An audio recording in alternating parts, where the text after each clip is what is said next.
Assalamualaikum warahmatullahi wabarakatuh. Halo, apa kabar ya? Di kesempatan kali ini balik lagi dengan saya TM Syahrizal. Pastinya di channel ini curcol positif, curcol with me, ambil positifnya, buang negatifnya. Kita masih berbicara berkaitan dengan persiapan CPNS, khususnya itu SKD. Tetapi kita nggak berbicara ya berkaitan dengan pemecahan soal, tetapi lebih kepada persiapan awal, yang dimana ketika kita melakukan berbagai kesalahan, ya saya sudah merangkum ada sekitar 4 kesalahan pada tahap awal persiapan, itu yang membuat kita berpotensi gagal ya pada tahap SKD ini sendiri.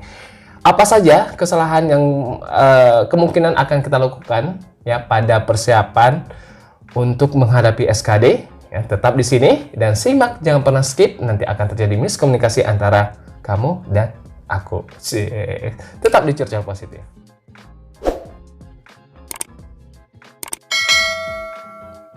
Langsung saja ya, saya telah merangkum ada sekitar 4 kesalahan awal ya ketika kita ingin mempersiapkan diri pada tahap SKD. Dan 4 kesalahan ini bukan bukan hasil teori saja, enggak, tapi berdasarkan observasi saya dan berdasarkan pengalaman saya.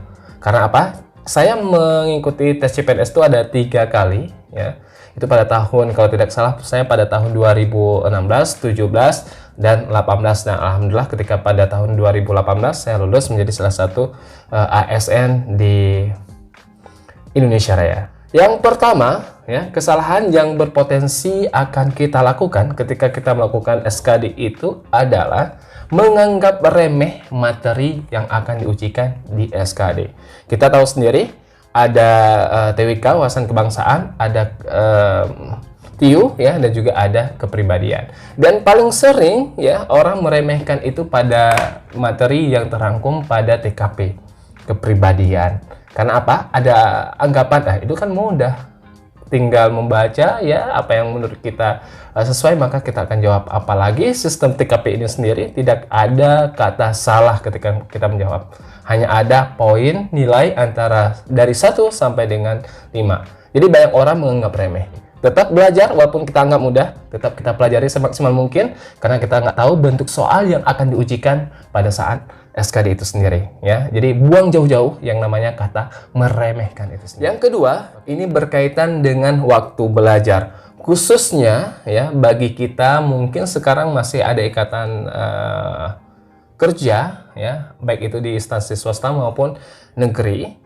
Jadi ada alasan di antara kita itu, nggak ada waktu nih untuk belajar, dari pagi sampai sore sudah kerja ya, dan ketika malam istirahat ya nggak sanggup lagi belajar. Ingat ya, itu bukan alasan yang patut kita pertahankan ketika kita ingin menggapai sebuah impian seperti halnya kita ingin lulus CPNS pada tahun ini.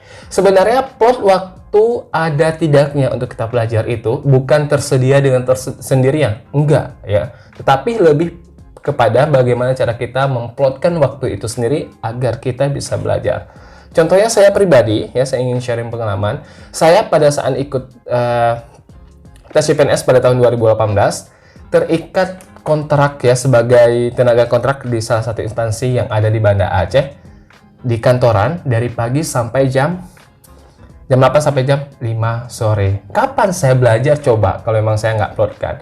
Malam ya, saya sudah menikah, sudah memiliki anak, otomatis main sama anak dan juga istirahat. Kapan belajar ya? Tetap harus kita plotkan. Nah, pada saat itu saya memplotkan waktunya ya, ketika malam itu saya start belajar dari jam 9 bisa sampai jam 12 malam ya. Lelah memang ya, tetapi ingat, kita ingin lulus CPNS maka harus kita perjuangkan. Kita ingin menggapai mewujudkan kebahagiaan orang tua kita ya, maka kita harus buktikan bahwa kita itu memang sayang, memang benar-benar ingin membahagiakan orang tua kita. Nah, lalu apakah ketika kita kerja dari jam 8 sampai jam 5 sore itu benar-benar kerja full? Saya rasa enggak ya. Pasti ada waktu break atau pasti ada jam-jam di mana kita tidak ada kerjaan. Biasanya ya ketika kita mendapatkan plot waktu seperti itu, kita menggunakannya untuk apa? Main HP, nonton YouTube ya, atau hal-hal yang memang bisa dikatakan buang-buang waktu. Dan waktu itulah kita alihkan kepada belajar CPNS.